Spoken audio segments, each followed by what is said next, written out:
हम डिबेट को तैयार है हर विषय के ऊपर। चंद्रकांत खैरे हिम्मत है तो आओ हमारे सामने, आओ इम्तियाज जलील हमारे सामने, कोई भी मुद्दे के ऊपर हम डिबेट करके बताएंगे आपको, आपकी ड्यूटी क्या है वो समझाएंगे हम। आप आवाम को बेवकूफ समझ रहे हो, धर्म जाति की राजनीति करते हो, और हम यहाँ पे डेवलपमेंट की, लोगों को साथ में लेने की राजनीति कर रहे हैं। आप हमको दबाव बनाने के लिए पुलिस की मदद करते हो, पुलिस की आड़ लेते हो, पुलिस के जरिए हमला करते हो। अरे हिम्मत है तो सामने आकर हमला करो, डायलॉग करो वंचित के साथ में, हम सवाल जवाब के लिए तैयार है। आपको हमको रोकना है तो सामने आकर रोको ना, आप पुलिस की आड़ में रोक रहे हो। वंचित बहुजन आघाड़ी और आली जनाब प्रकाश अंबेडकर साहब से जुड़ी हुई अखिल महाराष्ट्र कामगार कर्मचारी संगठन के विस्तार का सिलसिला आगे बढ़ रहा है। मराठवाड़ा के अध्यक्ष मेरे साथ मेरे बगल में बैठे हैं, राज अटकोरे, और मराठवाड़ा में अखिल कामगार संगठन की जड़ें मजबूत होती नज़र आ रही है। अभी हाल ही में कांग्रेस के कामगार संगठन को छोड़कर राजू देहाड़ी जी ने वंचित बहुजन आघाड़ी कामगार संगठन में प्रवेश किया था। ससाने साहब जो यहाँ के जिलाध्यक्ष रहे हैं, उन्होंने कामगारों के लिए तालुकाओं तक और दिगर जगह पे भी काम आगे बढ़ाया है। और आज औरंगाबाद ज़िले की कामगार संगठन में काम करने वाली एक नौजवान शक्ति के तौर पे जाने वाले राजू झाल्टे जी एक अपने कामगार संगठनों के साथ में, तमाम यूनियन के साथ में आज वंचित बहुजन आघाड़ी में प्रवेश कर रहे हैं।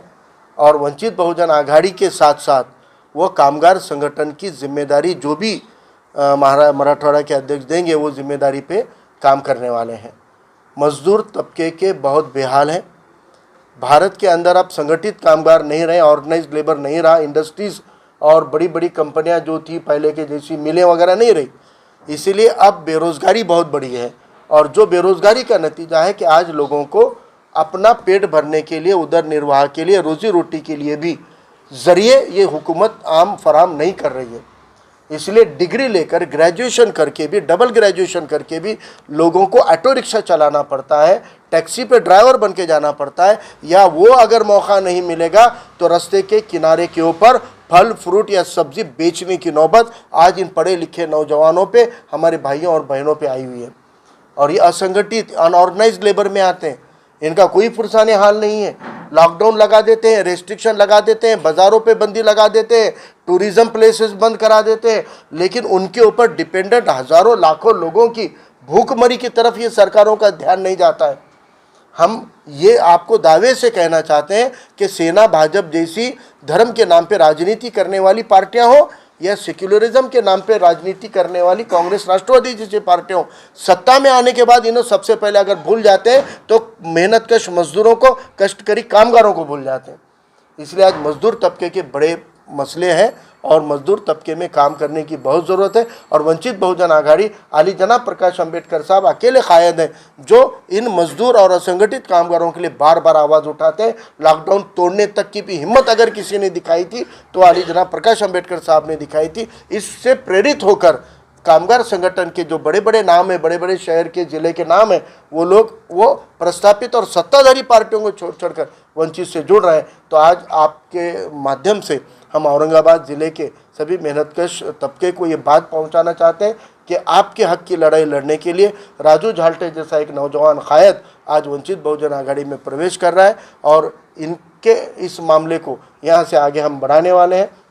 और आने वाले दौर में ये संगठन झाल्टे राजू झाल्टे त्यांच्या इंडस्ट्रियल वर्करचे युनियन्स आहेत, वेगवेगळ्या कंपनीमध्ये काम करणाऱ्या मजुरांच्या संघटना आहेत, आणि त्या सगळ्या युनियन्स आता ते अखिल कामगार कर्मचारी संघटनेमध्ये विलीन करतील, ते सगळे मर्ज करतील, या पद्धतीचं नियोजन आहे। मी मराठवाडा अध्यक्षांना विनंती करतो त्यांनी 2 शब्द बोलून नंतर ज्यांचा प्रवेश आहे त्यांचा मनोगत घेऊ आणि नंतर प्रवेश करू किंवा प्रवेश करून मनोगत घेऊ। 2 मिनिटं। आदरणीय प्रकाश आंबेडकर साहेब, अखिल महाराष्ट्र कामगार कर्मचारी संघटना मागील 2 वर्षापासून या संघटनेचा विस्तार संपूर्ण महाराष्ट्रामध्ये वाढत चाललेला आहे। कामगारांच्या न्याय हक्कासाठी आम्ही कटिबद्ध आहोत, अहोरात्र काम करत आहोत। सध्या ही संघटना 10 जिल्ह्यामध्ये सक्रियपणे काम करत आहे। तर मागील 15 दिवसामध्ये राजू देहाडे साहेबांनी संघटनेमध्ये प्रवेश केलेला आहे. त्यांच्यामुळं संघटना अजून जास्त बळकटी होईल. जिल्हाध्यक्ष श्रीरंग ससाने साहेब, राजू देहाडे सर व आता येणारे आमचे युवा पिढीचे राजू झालटे भाऊ आल्यामुळे संघटना अजून जास्तपणे मजबूत होईल. तर आम्ही इथून पुढं असं टार्गेट ठेवणार आहोत की कमीत कमी औरंगाबादमध्ये 1,00,000 कामगारांचं आम्ही सभासद नोंदणी करून घेऊ. का तर औरंगाबाद ही मराठवाड्याची राजधानी आहे, कुशल कामगारांची राजधानी आहे आणि इथल्या कुशल कामगारांना कोणीही न्याय देऊ शकत नाही. तर वंचित बहुजन आघाडीच्या माध्यमातून आम्ही सर्व कामगार संघटनेचे पदाधिकारी, वंचित बहुजन आघाडीचे वरिष्ठ पदाधिकारी, आमचे मार्गदर्शक आदरणीय फारुक अहमद साहेब यांच्या मार्गदर्शनाखाली आम्ही ह्या संघटनेचा प्रसार करू. बाबासाहेबांची जी शरणी आहे, जर आपले म्हणजे कोणी कुठल्याही समाजाचा जरी असला तर बाबासाहेबांनी म्हणजे सर्वांसाठी केलेलं आहे. आणि आज आपण आपल्या जे म्हणजे कुठल्याही पद्धतीचा जरी काही विषय केला, म्हणजे आपण आपलं समज आत्मदहनही केलं बाबासाहेबांसाठी, बाबासाहेबांच्या नावासाठी, तेही कमी आहे.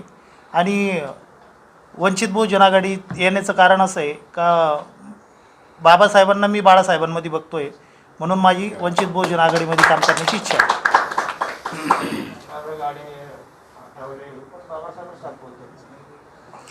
नाही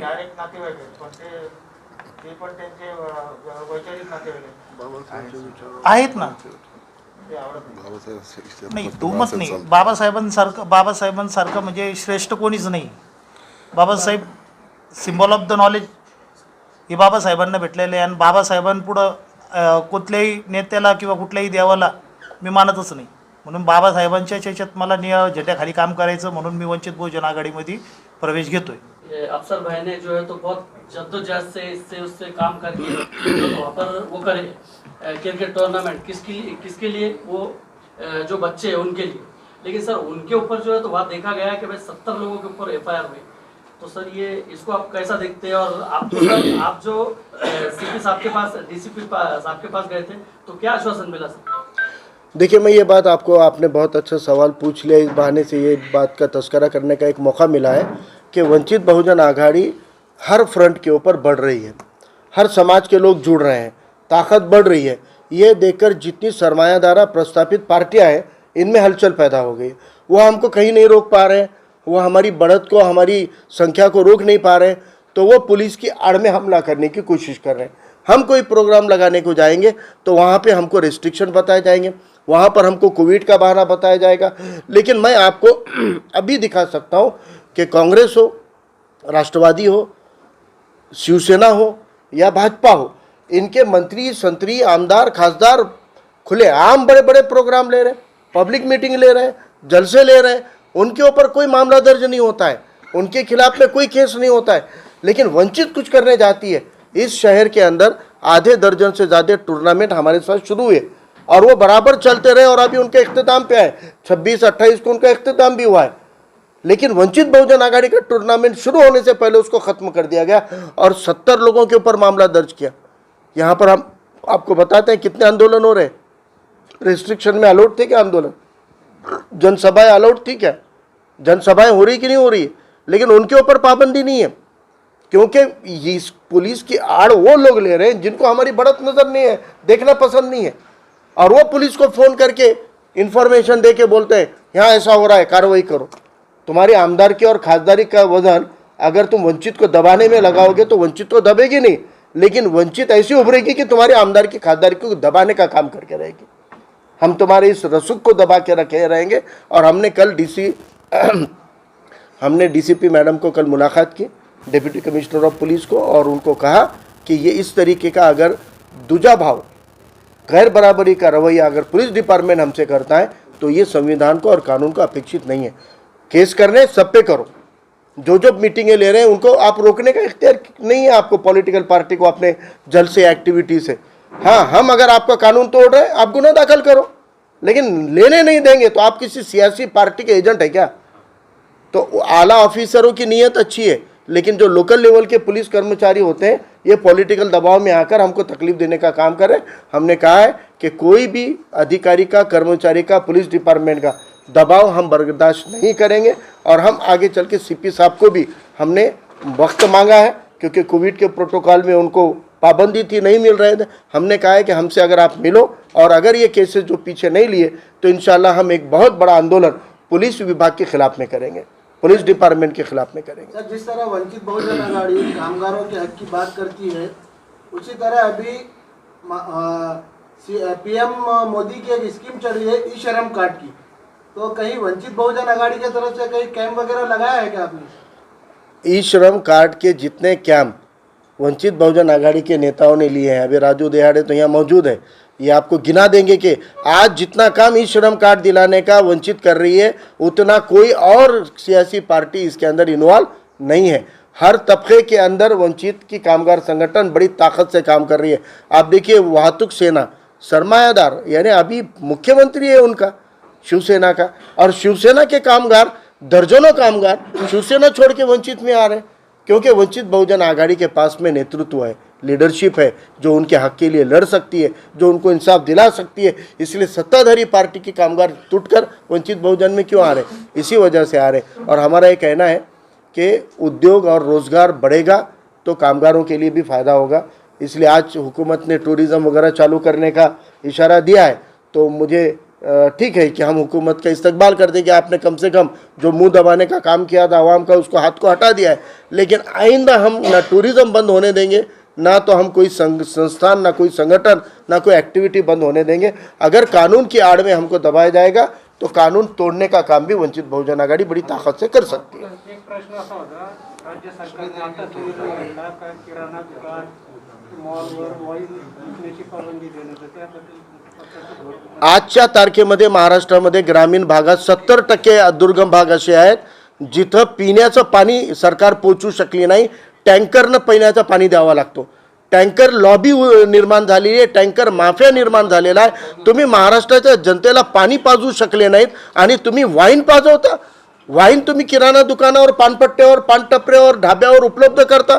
वाईनसाठी कोणतं लायसन्सचं बंधन राहिलेलं नाही आहे। दारू पाजवण्यासाठी सरकार निर्णय घेते, कशासाठी? रेव्हेन्यू वाढवण्यासाठी, महसूल वाढवण्यासाठी। आणि जर नैतिकता मोडून तुम्हाला जर महसूलच वाढवायचा असेल तर सगळे 2 नंबरचे धंदे कॉमन करा ना। मग शेतकरी आत्महत्या करतायत कारण त्यांना नापिकी होते, त्यांच्या पिकाला भाव नाही। तुम्ही शेतकऱ्यांना गांजा पिकवण्याची परवानगी देऊन टाका। जर तुम्हाला नैतिकताच नाही आहे, मुख्यमंत्री उद्धव ठाकरे साहेब तुमच्या सरकारला नैतिकता राहिली नसेल तर फक्त दारू का लोकांना फ्री करता, दारू का मोकळी करता, शेतकऱ्यांना गांजा पेरण्याची परमिशन द्या, त्यांना गांजा पेरण्यावर टॅक्स लावा, तुम्ही महसूल वाढवा तुमचं, सांगा शेतकऱ्यांना 50% आम्ही टॅक्स लावू, ते द्या ना। नैतिकता संपली तर मग तरुणांना क्लब उघडायची परवानगी देऊन टाका, जुगार अड्डे खोलण्याची परवानगी द्या। जर फक्त महसूल हा विषय आहे तर सरकारनं आपली नैतिकता मोडू नये। इसमें आपसे भी आगे इम्तियाज जलील चल रहे हैं, वो बोले कि अगर ऐसा होता है वाइन खुलती है तो तोड़ने वाले हम होंगे, ये खासदार होंगे, तो आप तो अग्रेसिव भूमिका नहीं ले रहे। देखिए हम आपको ये कहते हैं कि सरकार को नियमों से रोकना ही लोक प्रतिनिधियों का काम है। गलत कानून बनने के बाद सरकार की नीतियों का सभागृह में विरोध करना इनका काम है। ये पार्लियामेंट में खड़े होकर क्यों नहीं कह रहे हैं कि शराब को बढ़ावा देने वाली, पार्लियामेंट में हमने भेजा है ना, पार्लियामेंट ने हमने भेजा है उनको हमारा प्रतिनिधित्व करने के लिए। राज्य सरकार के निर्णय के खिलाफ पार्लियामेंट को हिलाना चाहिए, इन्होंने एमपी ने कहना चाहिए कि ऐसे गलत फैसले राज्य कैसे ले सकती है, और वो फैसलों पे रोक लगाने के लिए केंद्र को गुहार लगानी चाहिए। राज्यपाल को आदेश देने लगाना चाहिए, पंतप्रधान को, कि ये गलत तरीके का कानून अगर महाराष्ट्र असेंबली ले भी रही है तो राज्यपाल ने दस्तखत नहीं करनी चाहिए। दस्तखत के बिना तो कानून लागू नहीं होगा ना। तुम वो करो ना पूरे महाराष्ट्र का। हम औरंगाबाद में वाइन बिकने, आज भी बिक रही है वाइन, कल भी दुकानों में आके बिकने वाली है। हाँ, मुंह से खाली आवाज निकालने से नहीं, एक्शन स्पीक्स लाउड मोर। आप करके बताओ। जब सरकार लाइसेंस दे दी कि किराना दुकान में वाइन रखने का, तो वो कानूनन तरीके से किराना वाला बेचेगा, आप रोकने की बात करें। अरे शराब के अड्डे तो बंद कराओ अपने बस्तियों में। मैं पूछना चाहता हूँ इम्तियाज साहब से, आला ऊंचे तबके के लोगों के बस्तियों में लाइब्रेरी होती है, आला ऊंचे तबकों के बस्तियों के अंदर गार्डन होता है, पार्क होता है, स्टडी सेंटर होता है, और हम पिछड़े तबकों के, मुसलमानों के और दलितों के बस्तियों के अंदर शराब के अड्डे खोलते, कैरम के अड्डे खोलते। ये गैर तरीका का गैर कानूनी काम हो रहा है, आप इसके खिलाफ आवाज़ क्यों नहीं उठाते? और ये इसके खिलाफ में आप बोलते नहीं और आप बोलते हैं कि हम वाइन बिकने नहीं देंगे। अरे आप ये कानून को ही रोको ना, पूरे महाराष्ट्र के लिए फायदा होगा। और हम ये कानून के खिलाफ में ये भूमिका ले रहे हैं कि सरकार ने नैतिकता से अपना राज करना चाहिए। जिस सत्ता को नैतिकता और सामाजिक न्याय की जोड़ नहीं होती है, ऐसी सत्ताएं उखड़ जाती है, उनको उखाड़ कर फेंक दिया जाता है। ये मुख्यमंत्री को भी समझना चाहिए। सर, जैसा आपने इशारों में कहा कि आमदार खासदार मतलब क्या हम सियासत उखाड़ पे नहीं है, तो आपको लगता है सर कि औरंगाबाद के जो भी आमदार है या खासदार है, क्या उनका कहीं ना कहीं आपकी पार्टी को दबाने का काम किया जा रहा है, जैसा आपने अभी कहा अपने बयान में? जाहिर बात है, बढ़ती हुई पार्टी है, हर समाज हमसे जुड़ रहा है। हमारे साथ में SC ST OBC माइनॉरिटी और हिंदू कहने वाले OBC तबके के कट्टर कहने आने वाले हिंदू OBC तबके के लोग हमारे साथ जुड़ रहे हैं। तो फिर सभी पार्टियों के धाबे जो है, मराठीमध्ये चांगलं म्हणतात, धाबे दणाणलेले आहेत, पैरों तले की ज़मीन सरक रही है रेत के जैसे, तो परेशान है। कैसे रोकेंगे वंचित को? हमारा मुकाबला नहीं कर सकते ना। हम डिबेट को तैयार है हर विषय के ऊपर। चंद्रकांत खैरे हिम्मत है तो आओ हमारे सामने, आओ इम्तियाज जलील हमारे सामने, कोई भी मुद्दे के ऊपर हम डिबेट करके बताएंगे आपको, आपकी ड्यूटी क्या है वो समझाएंगे हम। आप आवाम को बेवकूफ़ समझ रहे हो, धर्म जाति की राजनीति करते हो, और हम यहाँ पे डेवलपमेंट की, लोगों को साथ में लेने की राजनीति कर रहे हैं। आप हमको दबाव बनाने के लिए पुलिस की मदद करते हो, पुलिस की आड़ लेते हो, पुलिस के जरिए हमला करते हो। अरे हिम्मत है तो सामने आकर हमला करो, डायलॉग करो वंचित के साथ में। हम सवाल जवाब के लिए तैयार है। आपको हमको रोकना है तो सामने आकर रोको ना। आप पुलिस की आड़ में रोक रहे हो, लेकिन हम ऐसा होने नहीं देंगे, क्योंकि ये डिपार्टमेंट जो है ये किसी के पॉलिटिकल लीडर के जागीर नहीं है। ये संविधान के और कानून के अंदर से चलेगा। ये देश किसी नेता के पॉलिसी से नहीं, तो संविधान के बल पे चलने वाला, और उसको चलाने के लिए हम उतने काबिल है कि हम उनको चलाने के लिए मजबूर करेंगे। सर, एक मेरा सवाल ये है कि जैसा आपने चंद्रकांत खैरे साहब का नाम लिया, इम्तियाज जलील खासदार साहब का नाम लिया, खैरे साहब का 20-25 साल का एक अपना पीरियड गुजरा है, और खासदार साहब का हम समझते 2.5-3 साल का पीरियड गुजरा है। तो क्या तुलना पाते हैं आप, क्या महसूस करते हैं कि उनके राज्य में विकास हुआ था या नहीं हुआ था, या इनके हुआ था, यानी क्या फर्क महसूस करते हैं आप दोनों के कार्यकाल में? दोनों धर्म जाति के मुद्दों पे राजनीति करते हैं, दोनों टिका टोपी की राजनीति करते हैं, दोनों पुतलों की राजनीति करते हैं, दोनों महाराणा प्रताप वर्सेस टीपू सुल्तान की राजनीति करते हैं। अरे आप आवाम के मसलों के लिए चुन के दिए ना आपको हमने, और आप कोई ठेकेदार नहीं है, ना हिंदुओं के ठेकेदार खैरे हैं, ना मुसलमानों के सिपे सालार इम्तियाज है।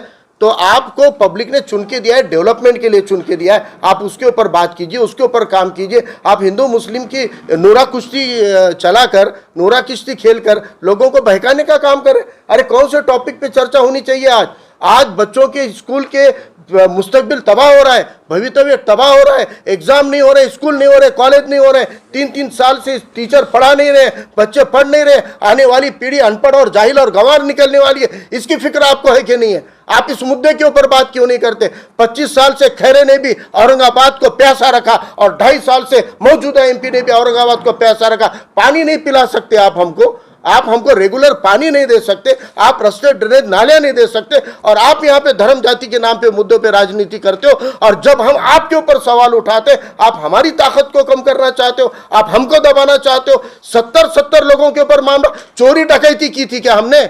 गांव के उस कोने में जहां पे आबादी नहीं है, वहां पे टूर्नामेंट ही तो खेल रहे थे ना। और आपका आमदार चषक चलता है, आपके इसी जिले के अंदर आमदार के नाम पे, मंत्री के नाम पे, खासदार के नाम पे टूर्नामेंट चालू होते, वो चलेंगे, लेकिन वंचित का टूर्नामेंट नहीं चलेगा, वंचित की सभाएं नहीं चलेगी। क्यों नहीं? इसलिए कि वंचित के सवाल इनको परेशान करते हैं। ये वंचित से इसलिए डरते हैं कि वंचित उनके किरदार पे सवाल उठाती है, उनके नियत पे सवाल उठाती है, और हमारे सवालों से बचने के लिए वो हमारी बात को, हमारी आवाज को दबाना चाहते हैं, हमारी जुबान को काटना चाहते हैं।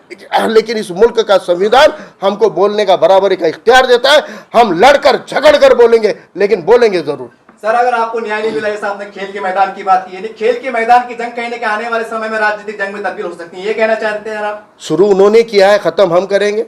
अगर ये जंग है तो जंग ही सही, आप शुरू कर रहे हो ना, हम खत्म करेंगे। अगर ये मामले पीछे नहीं लिए गए हमारे ऊपर, जो हमारे पार्टी के जिम्मेदारों पे जो मामले दर्ज किए, अगर ये पीछे नहीं लिए, आपने कलेक्टर दफ्तर पे, कमिश्नर दफ्तर के ऊपर मोर्चे निकलते देखे थे, पुलिस कमिश्नर के ऑफिस के ऊपर आंदोलन हम करेंगे, और पुलिस कमिश्नर का भी जहन ठिकाने पे लाएंगे कि आपके अधिकारी और कर्मचारी कोई पॉलिटिकल पार्टी के दलाल और एजेंट नहीं हो सकते। उनको संविधान का बंधन है, संविधान के हिसाब से बराबरी का उनको नियम अपनाना पड़ेगा, बराबरी का नजरिया रवैया रखना पड़ेगा। ये सवाल भी हम कमिश्नर साहब को, अगर कमिश्नर नहीं सुनेंगे आईजी के पास जाएंगे, आईजी नहीं सुनेंगे तो गृह मंत्री का घेराव करेंगे, लेकिन कानून के मुताबिक रवैया इनका हम करके रहेंगे। सर इससे एक हटके सवाल है,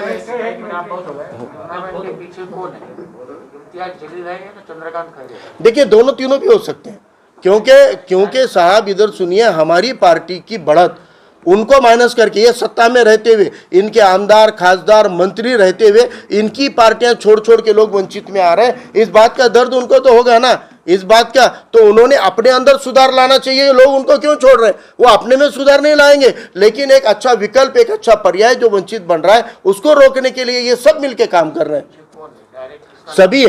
सभी है, क्योंकि पुलिस अधिकारी को, पुलिस कर्मचारियों को फोन करके वंचित के खिलाफ एक्शन लेने के लिए मजबूर करने वाले ये सभी चुन के आए वाले आमदार खासदार हैं, जिनके फोन जाने की वजह से वो फोटो भेज रहे हैं, वो भेज रहे हैं कि देखो वंचित का यहाँ पे टूर्नामेंट चल रहा है। अरे आपको लोगों ने इसके लिए चुन के दिया कि हमारी चुगलियां करो? अरे औरतों की जैसी चुगलियां मत करो, मैदान में उतर के सामने आके बात करो, जो भी कहना है जो भी करना है, और आके दो। आपका इशारा खासदार साहब की तरफ है क्या? दोनों आजी माजी खासदार हो या भाजपा के मंत्री और आमदार रहो, ये सबके सब मिलकर वंचित को रोकने की कोशिश कर रहे हैं। मैं तो सब कह रहा हूँ, जब सब कहना होता है तो उसमें नाम की क्या जरूरत है? जब नाम जलील को डर रहे क्या आप? डरने की क्या? अरे जिसको हमने बनाया है, जिसको हमने क्रिएट किया है, उसे हम क्या डरेंगे? अरे हम तो आवाम के दिलों पे वो राज करते हैं कि जो ऐसे कई एमपी और आमदार वंचित बहुजन आघाड़ी आने वाले दौर में देने वाली है। देखिए अभी पुलिस डिपार्टमेंट में हमने यही कहा है कि जिन अधिकारियों ने, जिन कर्मचारियों ने गुनाह दाखिल किया, उन्होंने किसके कहने पे किया है, ये बात वो जब तक सामने नहीं आएगी तब तक हम ऑफिशियली नाम नहीं ले सकते। लेकिन हम कौन कर रहा है ऊपर जाके पुलिस के पास? जो भी पीआई को, पीएसआई को, कांस्टेबल को व्हाट्सएप के ऊपर बैनर के फोटो, ग्राउंड के फोटो, सभा के फोटो भेज के कह रहे हैं ये देखो वंचित का प्रोग्राम चल रहा है, उसको रोको, वो जो भी है। अब जब तक हमको पुलिस डिपार्टमेंट की तरफ से कंफर्म नहीं होगा कि किसके कहने पर उन्होंने एफआईआर किए, किसके कहने पर गाड़ी भेजे, किसके कहने पर रोकने का काम किए, तब तक हम उनके नाम जाहिर करना ठीक नहीं होगा। लेकिन जाहिर है कि हमको ये गुपित माहिती हमारे पास भी आई है कि इन लोगों के पेट में दर्द हो रहा है, इसलिए ये हाथ पैर मार रहे हैं, लेकिन इससे कोई फायदा नहीं होगा। आवाम बहुत जागरूक है और इंशाल्लाह आवाम इस बात को समझती है। सर इससे हटके एक मेरा सवाल है, सर कि औरंगाबाद के अंदर 80 से 85 हजार लोगों ने घर के लिए फॉर्म करा था। मैं आवास योजना की बात कर रहा हूँ, तो मेरा सीधा सवाल ये है कि आप इसमें जो नाकाम हुआ है मामला पूरी तरह से, गरीब को इंसाफ नहीं मिला है, घर भी नहीं मिले, इसकी जिम्मेदार केंद्र सरकार है, स्टेट सरकार है कि औरंगाबाद के स्थानिक नेता है? स्थानिक नेता है। आपको सरकार की योजनाएं, स्थानिक नेताओं की जिम्मेदारी है कि वो फंड का प्रॉपर यूटिलाइजेशन करे। हाल ही में हमारे मध्य के शहर अध्यक्ष अली जनाब अहमद जलील साहब ने एक निवेदन दिया और निवेदन देके बताया कि जिनके पास जमीन नहीं है उनको घर देने के लिए जमीन रिजर्व की गई है, और रिजर्व की वाली जमीन 2 टप्पों में उन्होंने खारिज कर डाली। अरे आपने ली है ना, ऑक्यूपाई की है वो जमीन, सरकारी जमीन है, और आप उसको जू पार्क के लिए दे रहे हो। अरे जिंदा इंसानों के लिए, फैमिलीज के लिए उनको घर देने की बजाय वो आप जानवर लाने के लिए जमीनें दे रहे हो। आपको अगर जानवर लाके जू पार्क बनाना है बनाओ, लेकिन और अलग जमीन लो ना। जो रिजर्व जमीन थी यहाँ के गरीबों के लिए, गरीब तबकों के लिए, वो जमीनें भी वो जू को देने का काम यहाँ का प्रशासन कर रहा है। इसके खिलाफ भी पहली बार आवाज अगर किसी ने उठाया तो जलीस अहमद वंचित बहुजन आघाड़ी के नेता ने उठाया, और उसको देखकर आप आमदार खासदारों की नींद खुल रही है कि अपनी जमीनें भी हड़प हो गई, इनको पता नहीं है, क्योंकि ये अपनी प्रॉपर्टी डेवलप करने में लगे हुए हैं।